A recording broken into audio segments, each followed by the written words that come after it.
Good afternoon, everyone. Welcome to the overview of proposed payment model training. Liz Barlow is the Senior Director of Quality, who will be our presenter. Liz, the floor is yours. Hey, thanks, Ted. Good afternoon to some of you, and I know some of you are on West Coast, so good morning. I'm thrilled to have such a good turnout today for this webinar. You all know we're going to be talking about the patient-driven payment model, which came out not too long ago, about 3 weeks ago or so. And we are going to go into a little bit of detail on this model so that you guys have a better understanding of what this proposed rule says. I've got a great picture up here that pretty much describes, I think, how we're all feeling right now with the Medicare system.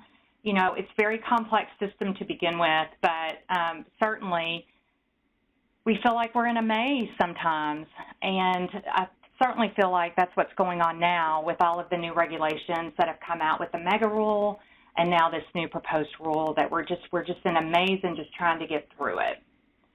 So for today's webinar, the objectives that we have for today are to identify really the difference for you all between the Reg 4 and PDPM. We're going to talk about RCS a little bit too, because I know some of you are familiar with RCS and follow the trail, so to speak, with that. We're going to go through the basic formula for payment and what that looks like for us. An important part of that component or payment is the functional piece. So we're going to discuss that. And then Matt Sivert is going to join us, and he's going to discuss a little bit more on how it impacts us and impacts you as a therapy team lead and how we're positioned for this type of payment reform. So let's get started. Again, going back in history just a little bit and trying to understand where this came from, CMS released the advance notice of proposed rulemaking for the resident classification system last year. And in my years of doing and understanding Medicare, it was the first time that I've ever seen them come out with actually what's called an advance notice. So what they were essentially doing is that they sent it out to all of us and said, this is what we're proposing or thinking about, and would love some feedback on it. Since it wasn't an actual proposed rule, there was no real follow-up per se to that. Usually a proposed rule comes out, we make comments, and then there's a final rule.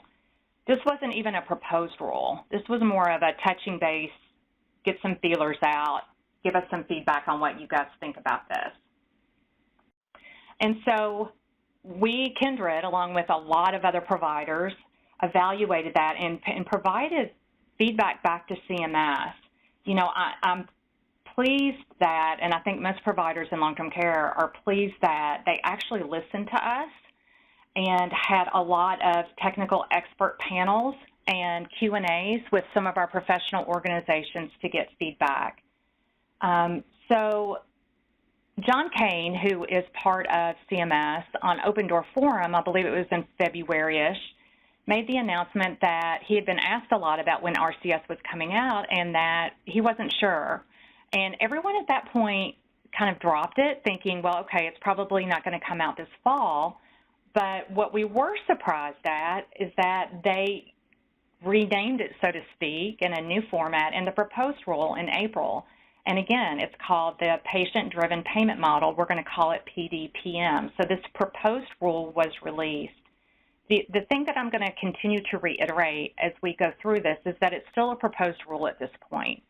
There will most likely be changes to what I'm going to talk about today, just like there was with RCS. You know, one of the things that we kept telling teams and even a lot of our clients is that, you know, we don't anticipate this is going to be the final version. And because this is the proposed rule for payment year, fiscal year 2020, we still got a little bit of time here in which they can tweak things. And certainly Kindred is gathering their responses back to CMS so that we can provide our feedback to them. Comment period for this proposed rule is until June 26th. You know, the one thing that Medicare keeps saying over and over is that, of course, we're going from, you know, volume to value, right? PPS has been structured around really volume of minutes and services, and now they keep focusing a little bit more on quality and value. And they're defining value in some different ways. I mean, we're seeing that through the quality measures in the QRP program. We're seeing that certainly through value-based purchasing and through the 5-star. They're really starting to act on these value-driven payments, and they want the information to be very transparent. The other thing that they proposed in RCS-1 that they're also proposing here is that the payment is based on patient characteristics and not necessarily on services provided. So that looks a little bit different to us than what it has over the last 20 or so years. And again, the proposed implementation date is for October 1st, 2019, so that would be for Part A fiscal year starts in October. So this is a little bit of background too. So this is what PPS looks like for us right now. There's really 3 components to our payment, and I think this does a nice job of summarizing what that looks like. There's a therapy-based payment, there's a nursing-based payment, and then there's a non-case mix. You know, it's still divided out rural and urban, but this is essentially how we are paid today. Under the new payment model, we now have 6 different categories to look at, and we're going to go certainly into more detail on some of these. But the therapy component has actually been divided out into PT, OT, and speech. We have a separate nursing payment. Then we also have a non-therapy ancillary payment, and the non-case mix payment stays stable throughout. And again, I'm going to show you what that looks like. The other components have case mix indices that go with it, but this non-case mix payment will stay the same throughout. So this is what this looks like. So I showed you what the PPS current payment structure looks like. If you take each of these components that I just showed in the previous slide, this is how essentially the rate for our patients is going to be paid for our facilities. And again, I'm going to go into more detail, but there is a base rate. Then for 5 of the 6, there is a CMI associated with it. And there's also an adjustment factor that impacts PT, OT, and the non-therapy ancillary rate. Before I go into a little bit more detail on the payment rate, I did want to just stress that the criteria for skilled services through this does not change. They have not given us any indication that any of the technical components for skilled services or any of the medical necessity components for skilled services is going to change. So it still requires right now, you know, that 3-night stay, the medical necessity, the skilled services as defined right now by the benefit policy manual. So we need to keep that in mind. Even though this feels very different to us, it still requires skilled services of a SNF. I'm going to go through just a little bit on some of the changes for those of you that did follow RCS-1, and as we start digging into it, just a real high-level overview of some of the changes that we had. Before in RCS-1, they talked about PT and OT components being combined. As you saw a few minutes ago, that's actually going to be separated out now. One of the positive changes that I think is that they removed the cognitive status as a determinant for the PT and OT portions of RCS. Big change for us is that the functional areas in some of these components that they're utilizing are now utilizing section GG instead of G. That is, again, very new to us. GG has been around now for a couple of years, and we are very used to seeing section G for scoring on ADLs for current RUGs. They are now proposing that we use GG, and I'm going to go through which portions of GG that they're going to be looking at. The nursing section is going to look very familiar to all of us, but it's now being compressed to 25 RUGs. The PT and OT adjustment factor goes through day 20. I believe in RCS-1 they talked about that through day 14. We're going to go through detail on section O and what that looks like for us coming up. And instead of 50% group concurrent under RCS, they're saying 25% combined of therapy treatment time. There are also a few new MDS portions, MDS changes that we're going to see. One of those being new interim payment assessment, And then there is also a proposed interruption stay policy. So in talking about what each of these components looks like as far as payment for us, they still have an urban and rural per diem that we will be basing the daily rate on. And so this is the base amount that each of the components is going to have. Again, we've got an urban and a rural section, so depending on where you are in the country, that may look a little bit different. But each of the components that we discuss has a base rate. So this is where it starts. The non-case mix rate that you see in the very right-hand column of both of those again, and I'm going to continue to talk about this, but that one doesn't change. The other components will potentially change.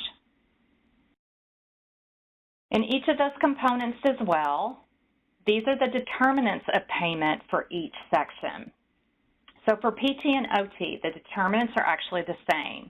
There is a primary reason for SNF care, and there's also a functional status component. We're going to dive into that here in just a few slides. Speech has several different areas. There's also a primary reason for SNF care. There's a cognitive status. There is the presence of swallowing disorder or a mechanically altered diet, and there are some other comorbidities that will impact the payment for speech. Nursing, again, looks very familiar. It's very similar and mimics the rugs that we have now from a nursing perspective. And then the non-therapy ancillary are actually based on some comorbidities and services received. Let's take a look at each of these components. So as I said before, the PT and OT portion of payment is actually, the determination is the same. Even though the base rate is going to be a little bit different, determining what the payment for each of these categories is going to be the same. So you'll see on this a chart. On the very left-hand side, CMS is broken down 10 clinical categories that all ICD-10 diagnoses that we use would fall into. They further collapse those 10 into 4. So each of those ICD-10s will then fall into one of these 4 clinical categories. CMS currently has essentially a trail or there's a window that it tracks where each of these codes go. So when these codes are entered, it would automatically put them into one of these categories. Admission diagnosis for our facilities and for us is going to be incredibly important coming in the future, assuming that this proposed rule goes through as it's stated right now. So the admission diagnosis falls into one of these 4 categories. Our step number 2 is determining functional score. And as you can see, again, it's based on GG. These are all of the different sections. We've got eating, oral hygiene, toileting hygiene under self-care. We've got multiple sections under mobility that are broken down into bed mobility, transfers, and ambulation or gait. And in each of those, we actually determine an average for each of those sections. So we pull the score from 0 to 4 for example, sit to lying and lying to sitting, and then we divide by 2. We would do the same divided by 3 for transfers, and then also with mobility. And let me show you how they determine scoring. So there's a score from 0 to 4 dependent upon how we score the GG or how the facility scores the GG. So for example, if we score eating as independent, which is a 6 currently under GG, you would get a score of 4. So the higher the score that we have, the more independent that patient is going to be. I know sometimes we'll see scoring and there's an inverse relationship, but in this case, the higher the score for GG, the higher the score we're going to get for determining the payment. So they divided right now PT and OT into 2 sections. The only difference between these 2 in scoring is that this is everything except walking, and this one includes walking. And the only thing that is really different is that if the resident can't walk, it instructs us to score it a 0. But otherwise, it's, again, going to be scored 0 to 4. And if it's a non-applicable, then it's going to be considered a score of 0. okay? So we've got the clinical category, and now we've got the functional score. And this is what it looks like, essentially. So determining PT and OT functional score, we add all of these up, and we get a range from 0 to 24. And again, the higher the number, the more independent the patient is. This is the way that CMS has proposed payment, and I'm going to give you an example here on the next slide. But we talked about the 4 major clinical categories, right? We've got major joint replacement or spinal surgery. There's other orthopedic, there's medical management, and then there's non-orthopedic surgery. So again, those are the clinical categories based on diagnosis that the patient is admitted to the SNF with. Then we have the section GG score. We've walked through the score, 0 to 24, and depending on where that falls, then we get a case mix group. They have further divided this case mix index on PT and OT, okay? If we go to the next slide, this is a busy slide, I know, so bear with me, but I wanted to walk you all through an example of what this might look like for us, for our category. So I showed you at the beginning how these different categories are determined. We've got the base rate, the CMI, and an adjustment factor. And again, I didn't put OT on here, but it looks exactly the same. So I'm going to pretend that we have a patient that, for example, may have fallen, no fracture, but was admitted to the hospital, let's say with pneumonia, and they come to us still on some antibiotics, and they need therapy. So a lot of I would say the majority of our diagnosis will most likely fall into the medical management category.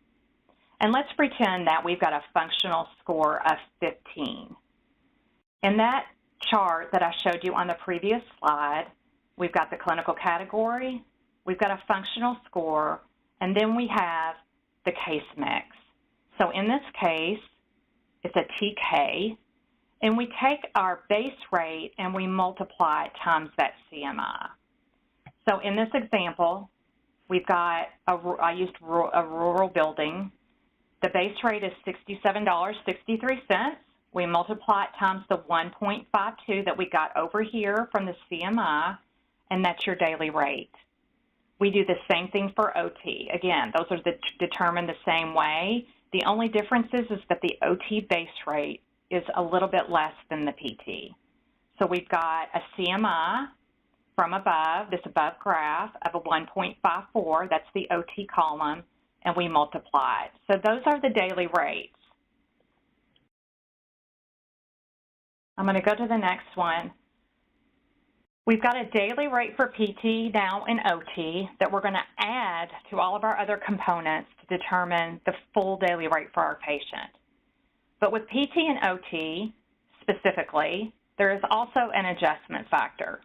So if you guys remember, under RCS 1, they had proposed full adjustment factor, full payment until I believe it was day 14. Under PDPM, they're allowing that 100% daily rate under PT and under OT until day 21. And for every 7 days after that, it's going to drop 2%. So I've got a chart here at the bottom that talks about what that looks like according to the Medicare payment day. And then I've given an example at the top of what that might look like from a PT perspective on the example we just shared. So we get the full PT rate for days 1 through 20, and then from that day on, every 7 days, it drops. And again, it's going to be the same for OT. Let's move on to speech. Speech has several parts to what I'm calling their step 1 in determining payment for speech. So you've got to have either an acute neuro or a non-neuro diagnosis for this. And it's just a yes or no. Does the presence of a neuro diagnosis exist? Is it acute neuro or not? Yes or no. And as you can see on the left-hand side again, they've got categories of diagnosis. And on the right-hand side, they place them into either an acute neuro or a non-neuro category. You can see just by looking at that the majority of diagnoses that they have listed here by category fall under the non-neuro. Okay, so that's part of step 1. The other part that they're looking at is determine whether or not there are one or more SLP comorbidities. And those SLP comorbidities are listed on the chart, on the slide there. So again, it's a yes or no. If the patient has any of these comorbidities, it's a yes, and if not, it's a no. It doesn't matter how many of them they have. The third part of this is to determine the cognitive impairment, and it is based on Section C, which is the BIM score on the MDS. Again, the MDS is going to just be incredibly important as far as coding goes moving forward, the way PDPM is proposed. So what does this look like? So combining those three parts into one question is essentially the way Medicare is looking at this. You're determining how many conditions are present. So remember, acute neuro or non-neuro, speech-related comorbidity, yes or no, and cognitive impairment. And what Medicare is looking at is whether they have none of these, any one, any two, or all three. And that'll be a little bit more clear once I show you the full chart. The second part of the speech component is to determine whether or not the patient has a swallowing disorder or a mechanically altered diet. The answer to that is either, neither, or both. And the swallowing disorder is pulled again from Section K. So again, we've got swallowing disorder, mechanically altered diet. Does the patient have either one, neither, or both? That determines the CMI for speech. So this is what it looks like in a table. The left-hand column is the acute neuro condition, comorbidity, cognitive impairment, none, one, two, or three. If you've got a mechanically altered diet or swallowing disorder, it's neither, either, or both. Out of those two sections, you get a case mix group. And then when you determine the case mix group again, you've got a CMI that you're going to multiply that base rate times. So here's what this looks like. We've got base rate times CMI. We just talked about those three steps or three different components to step one. So in this example I just gave where a patient may have had a fall, let's say that the patient was admitted with a pneumonia, still being treated, so it's a non-neuro, so we don't have a neuro diagnosis, but let's say perhaps they have a history of a CVA. So I'm going to give that a yes or a 1. Yes, we have a history of CVA, it's older, but we consider that a comorbidity, and there are no cognitive issues. The patient scored a 14 on the BIMS, which anything above a 13, they are saying is no cognitive issue. So let's say also they have no swallowing issues and no special diet. So again, going back to the previous graph, we've got one of the different categories listed, which was the CVA. We've got neither swallowing issue or a special diet. The case mix is an SD, which is a 1.46.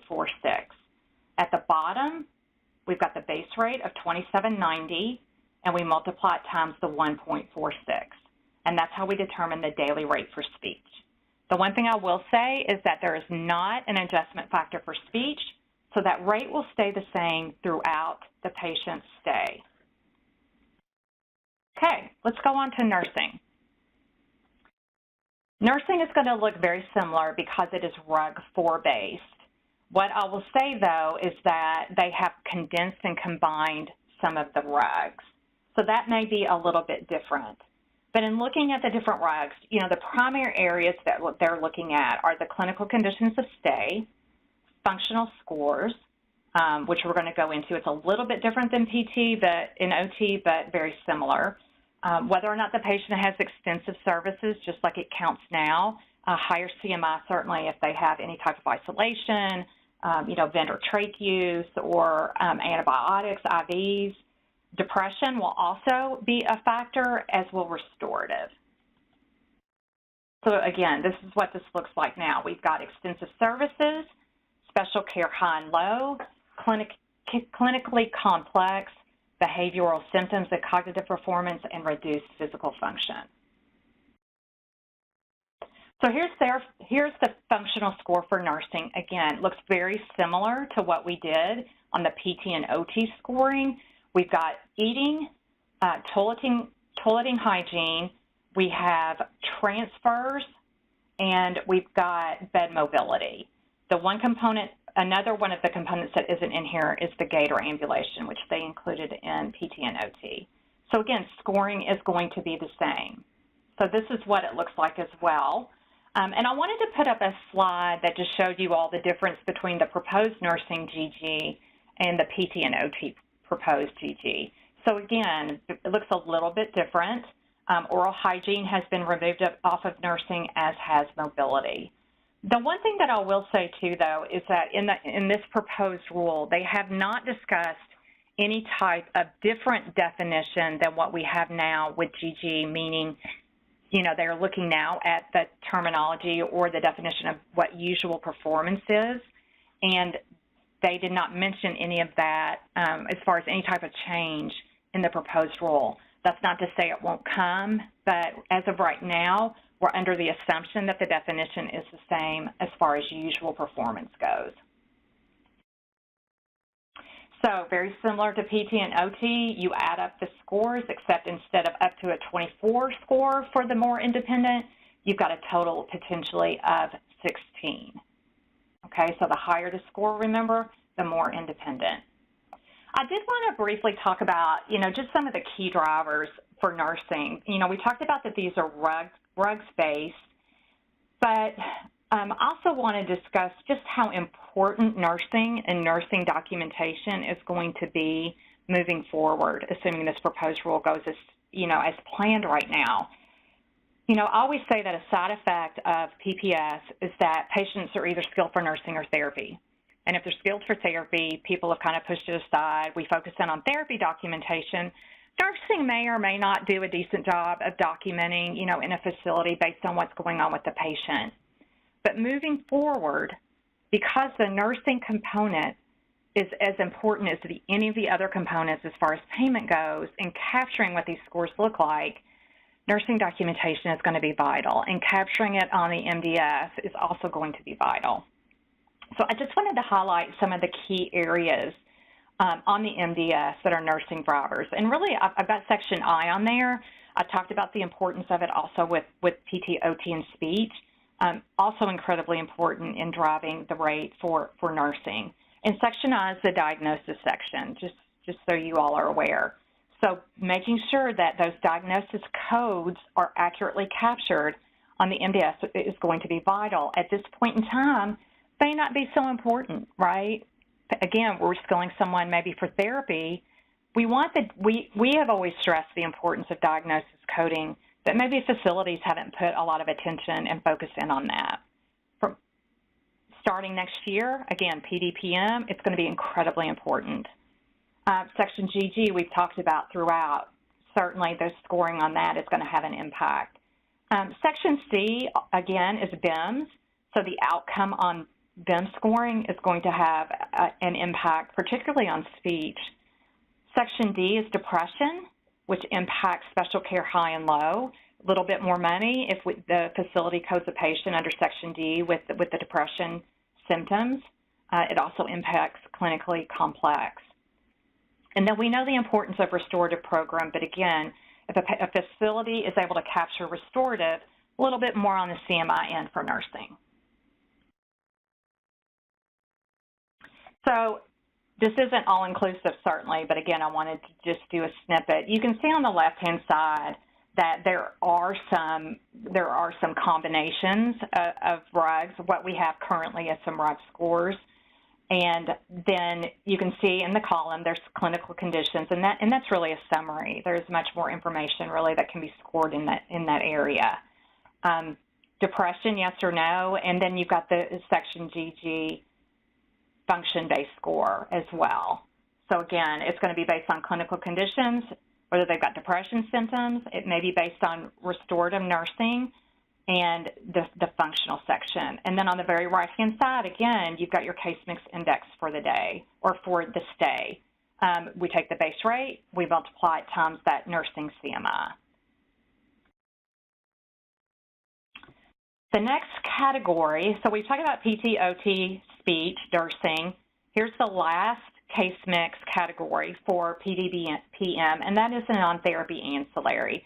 Again, this list isn't all-inclusive. I know it's kind of hard to read anyway. If I had included the whole list, it would have been a little bit more difficult.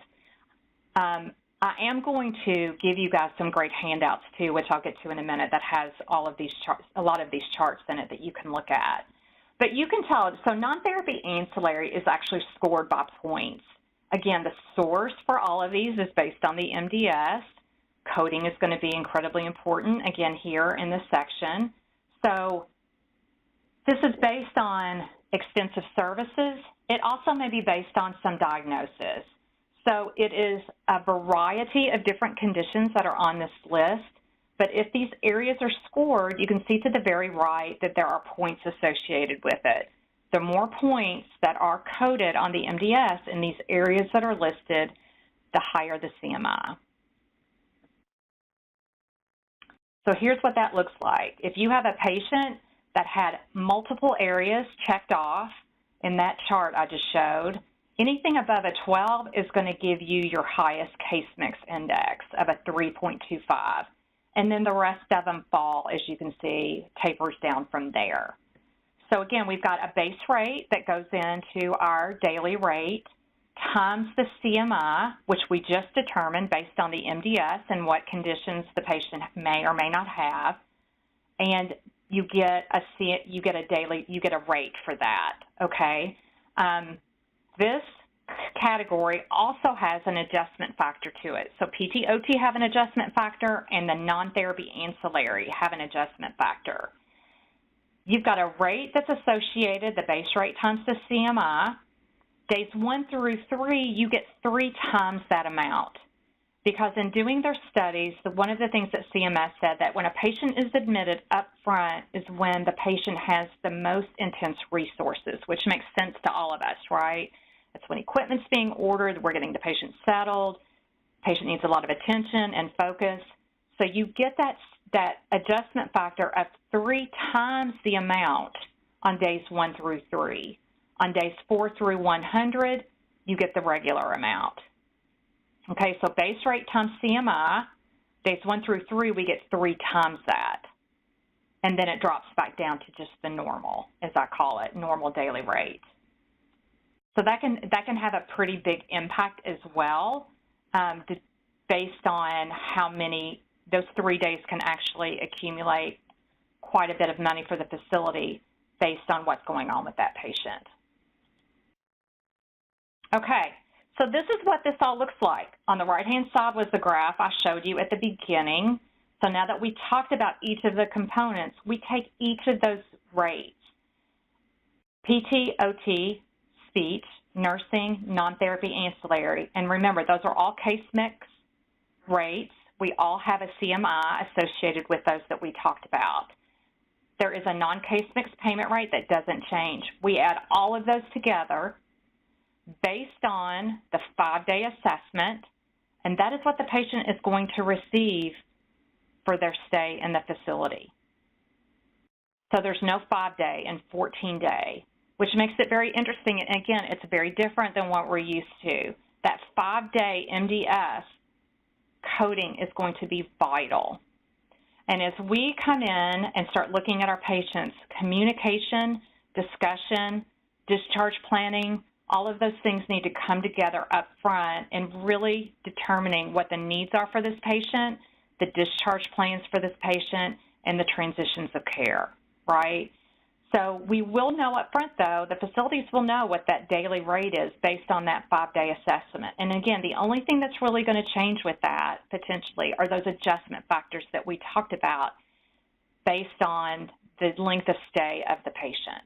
Okay, so we add all of those together. That's the daily rate for the patient's stay. I'm going to talk briefly about some of the proposed MDS changes. The only assessments that are going to be required in this proposal is the 5-day and the PPS discharge assessment. So again, much different than what it looks like now. You know, no SOTs, no COTs, you know, no OMRA, all of those things that we are, the SOTs and the change of therapy that we are so used to at this point because embedded in this is going to change. But that 5-day assessment that I talked about and that I put asterisk here next to is just going to be, you know, vital in capturing all of those services, because that's going to determine payment. PBS discharge assessment, again, is going to be a requirement. Instead of a SIG change, they're actually proposing what's called an interim payment assessment. I'm not going to go through the details. I've included it on here for those that may want to read it.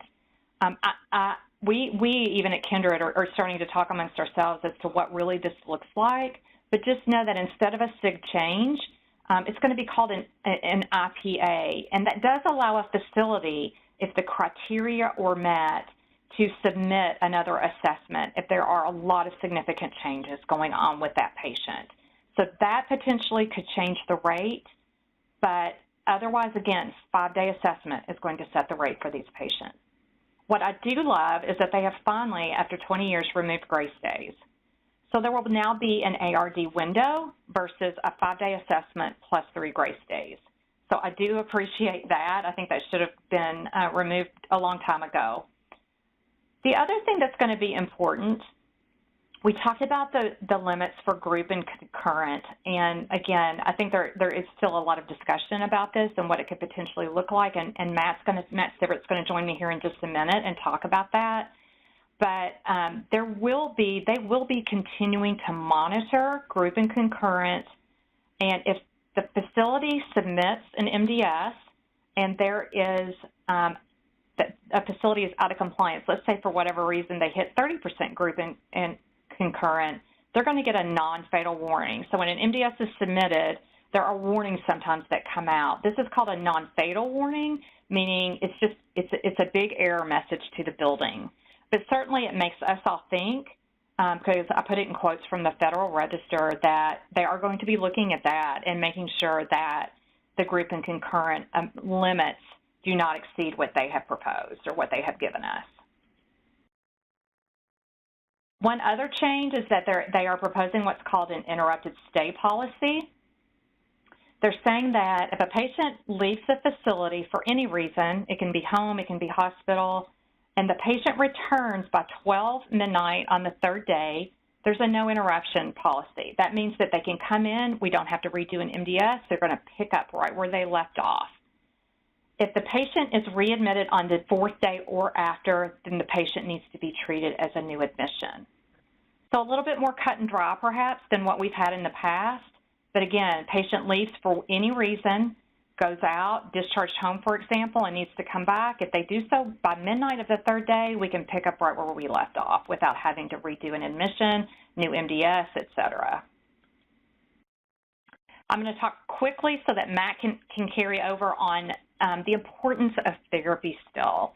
And again, I'm not going to read this, but I did pull out page 143 of the proposed rule of the Federal Register, talked about still the importance of therapy. And we all know the scrutiny, certainly, that therapy has had from the OIG and from other monitoring and auditing entities. And so I pulled this quote out because they are going to continue to collect data on therapy to ensure that residents are receiving therapy that is reasonable, necessary, and specifically tailored to meet their unique needs. And I say that because our role really with all of this is as important as ever, right? Function is still important for so many reasons. But the facilities are still going to have to look at their rehospitalization rates, and they're still going to have to look at discharge plans. And we are such an important part and piece of that. And so what CMS is saying is that if they are monitoring therapy minutes now, right, for a lot of reasons. They've got PUF data out there, for example. And if they see a building that has drastically dropped, they're going to want to know why there was such a change in the patient characteristics that all of a sudden therapy may have dropped in a building. Now, that's not to say that the client admissions and the categories or conditions of patients they admit may look much different this year than last year. But this is saying that they don't anticipate that there's a lot of change in the provision of therapy. And I did want to stress that. So I pulled out one quote on here from the Federal Register. There was actually several paragraphs that they discussed this in. but I did want to stress that, and again, Matt's going to go into a little more detail. And I did cut and paste. There will be a Section O that has to be completed on discharge. And they are looking at, again, this is proposed, but a start date still and an end date on therapy, and they're going to pull minutes, individual, concurrent, group, and total days. So that information is going to have to be relayed in the discharge MDS back to CMS. So our work is going to continue, and it's going to be just as important as it ever was. And on that note, Matt Severett, hopefully you can join us here. Are you on? Yep. And then I'll finish up, Matt. I'm going to let you take over on the impact and really how it can impact us and the therapists in the field. Okay. Thanks, Liz. I think you did a great job of summarizing kind of what we're in for. And I think, guys, you know, we look at this as, I think, as a very positive proposal. You know, you guys know the scrutiny we've been under as far as rehab, and where we're in the current reimbursement system being in a utilization-based system and then moving to a patient-centered payment system really fits in line well with what our core values have always been, you know, what we've strived for as a rehab company.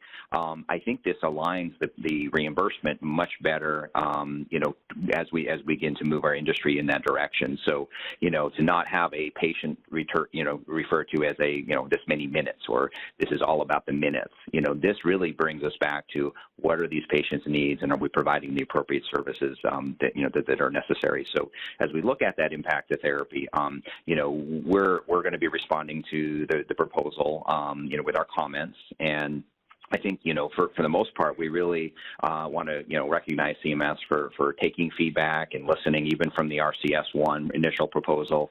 They made a lot of changes to go to the PDPM model. It was very, you know, nice to see that they took some of our feedback, and we still have some questions and some things that we'll look towards as we go forward. But really, this is very well in line with, I think, what we as a company feel very strongly about, and I think that in this new environment, if this is truly what comes, we'll be well prepared for this. So, you know, as I mentioned, you know, outcomes is going to be very important. You know, we've put an importance on outcomes from the very beginning of our organization, and what that means is, and as Liz alluded to a couple of times, is the accuracy of that is going to be important. So, you know, we'll need to be sure that, you know, our clinicians are all trained, they understand it. But as we move into this year, a lot of what we've been doing with our FOMs historically, you look at what we have for GG changes that will be coming up this year, we'll have some time to practice and prepare for that. But it's all really well in line with what we've been doing as a comprehensive plan of care. You know, we chose purposely not to go to just what the minimum requirements for GG are today, which are very minimal. We want that comprehensive assessment. So it's nice to see that this proposal gets a comprehensive plan of care as part of this payment system, so it makes sure that we're addressing all the areas that the patient may have, not just from therapy, but also from nursing and all the other needs. So the accuracy of the scoring, I think, is key. ICD-10 accuracy, as Liz alluded to, is going to be critical. It's something that we always have to do today, and it's something that gets done on every patient. But the problem is it's not based on payment this currently, but it will be as we go forward. So understanding the importance of coding and how all that works is going to be critical.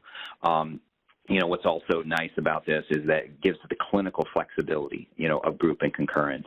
So in the proposal, you know, yes, they're going to give you a limit on how much, which I think is a very good thing, because we don't want people to abuse that. But it also kind of puts that ability back into to decide what's appropriate back into the clinician's hands, which I think is something that then fits in well to our Right Path and some of our other clinical programs as we think forward. The utilization of therapy is still going to be important. It's going to be tracked. So it's really what we really, you know, liked about that is that, as Liz was just talking about, is that discharge assessment, right? They want to know what the utilization of therapy has been over the course of the stay, and by doing that, I think also it gives us the potential in the future to actually try to determine, you know, what is the right amount. You know, we've always had this question about, well, what is the right amount of therapy that somebody needs? Well, if we start basing payment on on outcomes and function, and you also still collect the utilization information, we got some really good data, even internally, because CMS sometimes is a little slow to kind of, use their data. But if we're collecting that, we can start to do some analytics and start looking at, how do patients do with X amount of therapy or over this course of period of time based on these diagnoses. So I think there's some real potential for us as we move forward to really improve and give us some data to support what we do in therapy. Again, function is still going to be an important driver as we move forward. So that's something that is not just an afterthought, or we just got to fill in the box to get a functional score. It is going to drive what we do, and so that accuracy and the ability to capture the function is going to be important. And I think if you look at what we've gone through in rehab, and in particular rehab care, with our documentation, as nursing's documentation becomes more scrutinized under this, we have a lot we can offer, based on our experience. And I think that is going to be key for us as we think about kind of going into our next slide, which is, really where are we positioned as a rehab company? Why is rehab care the partner of choice? So the whole industry is going to go through this, but why would somebody want to partner with us, rehab care, as we move into this payment model? So think about the things that we already have out there. So our Right Path programs, we base these on person-centered care. So that fits perfectly into this new model. It's all about the patient, making sure they get what they need, and then we track and we make sure that we're providing those appropriate services. It's an IDT approach, IDT team approach to care. So by pulling that in, we may even get some more interest from our clients in this, to participate. They always seem very interested in our rehab, Right Path programs, but sometimes they see that as that's a therapy program. Yeah, great. If I don't have my nursing staff, participating in it, it's not going to be as successful, and that needs to be, something that is looked at as we go forward. Our Kindred experience. Think about, we are still the only company that has post-acute care in all these settings. So IRF, ARU, LTAC, home health, outpatient.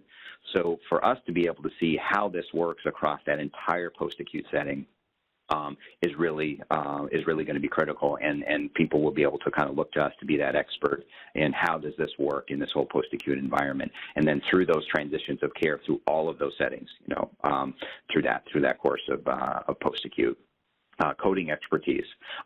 We do have hospital-based coding experts, and so there's a difference between an MDS coder and a hospital-based coder. So our hospitals and hospital partners that we have, and then we look at this as far as Kindred goes, we've had to make sure that our coding has been right on, because that is how the reimbursement has been based in our hospital settings for years.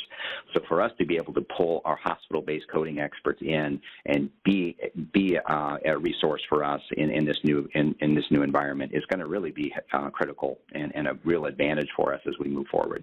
Our history of measuring of outcomes, we look at our quality measures. We have, kind of tried to take our quality impact tool and try to take the data that we have around outcomes and quality measures within the MDS and try to incorporate that in and use that for information as we go forward. That has really given us a head start in all of these things that are kind of coming forward. And again, it's that analysis of the data that we have, and we'll get additional data as we go forward, and then really being able to be then a solutions-driven partner, right?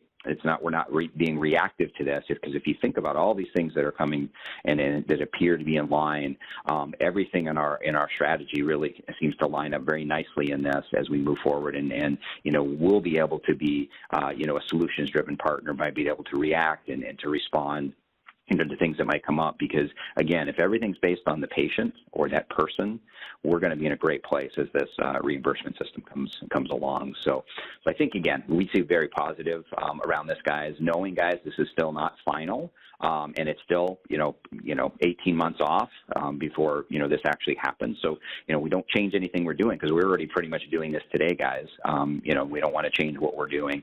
We'll figure out all the the contracts and reimbursement changes and how that impacts us, but keep doing what we're doing, and I think we'll be in a really great spot as we move forward.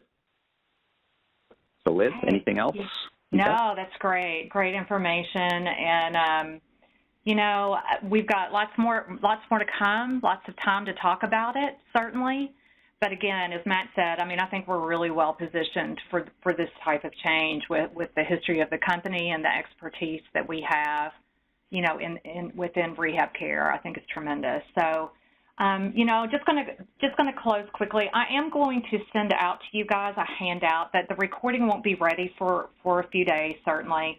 But I'll go ahead and send you a handout of what I did today. And I'm going to share with you guys, and I'm going to pull it up here for those of you guys who are on WebEx. There is a great handout from CMS that allows you to step-by-step walk through each of the categories and what that looks like visually. And then I've gotten permission from ANAC, who is American Association of Nurse Assessment Coordinators.